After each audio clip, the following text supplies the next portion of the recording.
జై తెలంగాణ అంటే తను చేసిన ద్రోహం ఆయనకు యాదికొస్తుంది. తను చేసిన ద్రోహం అడుగడుగున గుర్తుకొస్తుంది ఆయనకు జై తెలంగాణ అంటే. ఈయన రైఫిల్ పట్టుకొని మన మీదకి వచ్చిన సంగతి జై తెలంగాణ నినాదం చుట్టూ ఆ చరిత్ర అల్లుకొని ఉన్నది. అందుకని చెప్పే అనడు ఈ మట్టికి సన్మానం చేయడం జై తెలంగాణ అంటే తెలంగాణ మట్టికి సన్మానం చేయడం, తెలంగాణ అమరవీరుల త్యాగాలకు వందనం చేయడం జై తెలంగాణ అంటే. ఆ అమరవీరుల పాదాలు ముట్టుకోవడం, దండం పెట్టడం జై తెలంగాణ అనడం అంటే. ఆయన జై తెలంగాణ అనుకుంటే బీజేపీ ఆయన కూడా చెప్తున్నాడు, మన ఆర్మూరు ఎమ్మెల్యే భారత్ మాతకు జై అంటాం, ఇంకో జై తెలంగాణ ఎందుకు అంటున్నాడు. అది అంటే కూడా భారత్ మాతకు జై అని కూడా గుండె నిండుగా అంటాం. ఈ దేశం బిడ్డలం కనుక భారత్ మాతకు జై అంటాం. ఈ తెలంగాణ చరిత్ర వారసులం కనుక, సమ్మక్క సారక బిడ్డలం కనుక, కొమరేలి మల్లన్న వారసులం కనుక జై తెలంగాణ అని కూడా అంతే గట్టిగా అంటాం. ఎందుకన్నా జై తెలంగాణ వద్దటం అటు రేవంత్ రెడ్డి చెప్తాడు, ఇటు ఆర్మూరు ఎమ్మెల్యే చెప్తాడు. ఈ గూటి చిలుక అదే పాట పాడుతుంది, ఆ గూటి చిలుక అదే పాట పాడుతుంది. ఈ రెండు చిలుకలు, వీటి చిలుక ఒకటే, రెండు చిలుకలు. ఇది ఈ నాటకాన్ని అర్థం చేసుకోవాల్సిన అవసరం ఉంది. ఆయన ముఖ్యమంత్రి అయిన విధం, ఆయనకు నిజానికి ఆయన తెలంగాణ ఏర్పడకుండా అడుగడుగున చంద్రబాబు చేసిన ద్రోహాలలో పాలు పంచుకున్నవాడు రేవంత్ రెడ్డి. కనీసం ప్రతి నాయకుడు ఎక్కడో దగ్గర మారిండు, ఏదో ఒక దశలో దాని నుంచి బయటపడ్డాడు. రాష్ట్రం ఏర్పడినందున కొంతమంది బయటపడ్డాడు. ఆ ద్రోహ బుద్ధి నుంచి ఆ ఆంధ్ర నాయకుల పంచన ఉండదని బయటపచ్చాడు.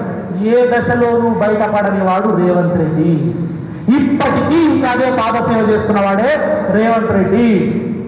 ఆయన కాంగ్రెస్ పిసిసి ప్రెసిడెంట్ అయింది కూడా బాబు ఇచ్చిన డబ్బు సంచులతో, మూటలు విసురుకుంటూ, బ్యాగులు పంచుకుంటూ. ఆయన ఎదిగిందే బ్యాగుల మీద.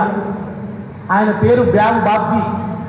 ఏదో సినిమాలో బ్లేడ్ బాబ్జీ ఉంటాడు, మనవాడు బ్యాగు బాబ్జీ. ఈ బ్యాగులు పట్టుకొని తిరుగుకుంటూ.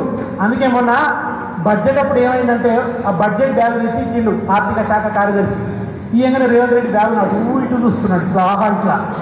మనోడు సోషల్ మీడియాలో మంచి పాట పెట్టింది, గుర్తుకొస్తున్నాయి గుర్తుకొస్తున్నాయి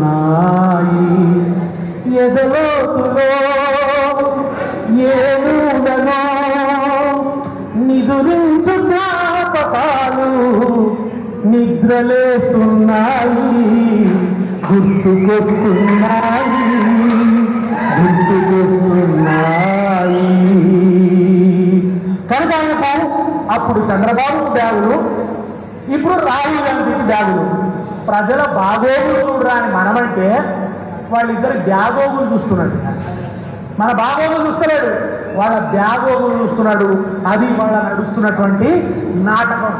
ఈ నాటకాన్ని మీరు అర్థం చేసుకోవాలని చెప్పి చివరికి మన గద్దర్ అవార్డుల పేరిట చేసిన రభస ఏంది అసలు? గద్దర్ ఎవరంటే ఆయన ఏం కోరుకున్నాడు? ఈ కార్పొరేట్ ప్రపంచాన్ని ఎదిరించాడు పాటతో. ఈ దుష్ట సినిమాలను, ఈ క్రైమ్ సెక్స్ నిండిన సినిమాలకు వ్యతిరేకంగా తెలంగాణ పాటను నిలబెట్టిన యుద్ధనౌక కదా గద్దర్. గద్దర్ పేరు మీద ఆ దరిద్ర కొట్టు పాటలకు అవార్డులా? కుర్చీ మడత పెట్టి పాటకు గద్దర్ అవార్డు అంటే ఎట్లుంటుంది అసలు? అదే పరిస్థితి చూసినప్పుడు మనం ఏంది అసలు? ఉప ముఖ్యమంత్రి వేదిక మీదకి వస్తుంటే పాట వస్తున్నది ఏమని? పడితే లైన్లో పడుతుంది, లేకపోతే తీరుతుంది. అది గద్దర్ అవార్డుల సభ పెట్టింది ప్రభుత్వము. యోయో రమ్మంటాడు ఒడిని. That is Revanth Reddy culture.